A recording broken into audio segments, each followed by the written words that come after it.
શું આપે અમદાવાદના વિજય 4 રસ્તા પાસે આવેલા શ્રીજી વડાપાઉંના વડાપાઉં ખાધા છે? તો ચેતી જજો. જી હા, અહીં લગભગ ઘણા અમદાવાદીઓએ આ શ્રીજી વડાપાઉંના વડાપાઉં ખાધા હશે.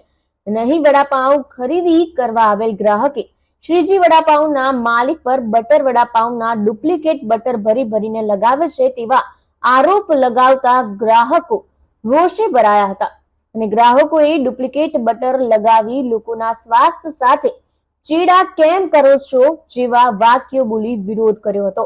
અને આ બાબતે મામલો એટલો ઉગ્ર બન્યો હતો કે શ્રીજી વડાપાઉંનો સંચાલક ગુસ્સે થઈ ઉલ્ટા ચોર કોટવાલ કો ડાંટેની જેમ ગ્રાહકોને બોલ્યા અને બધે ડુપ્લિકેટ જ ખાવ છો.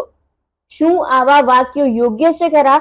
મામલો એટલો ઉગ્ર બની ગયો કે સ્થાનિક પોલીસ દોડી આવી અને મામલો થાળે પાડવાનો પ્રયત્ન કર્યો અને શ્રીજી વડાપાઉંનો સંચાલક પોલીસ કર્મચારીની હાજરીમાં પણ એક મહિલાને ધમકી આપતો દેખાયો.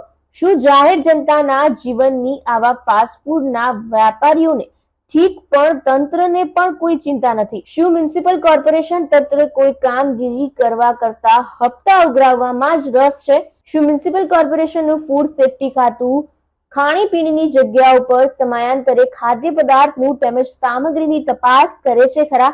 સવાલો ઘણા છે, પણ એક વાત ચોક્કસ છે, ખાણીપીણીના ઘણા વેપારીઓ ફક્ત રૂપિયા જ કમાવવા બેઠા છે ને આવા લોકો કોઈના સ્વાસ્થ્યની ચિંતા કરતા જ નથી અને મ્યુનિસિપલ કોર્પોરેશનના ફૂડ સેફ્ટીના કાયદાઓને અધિકારીઓ નેવે મૂકી ફક્ત પોતાના ખિસ્સા ભરે છે.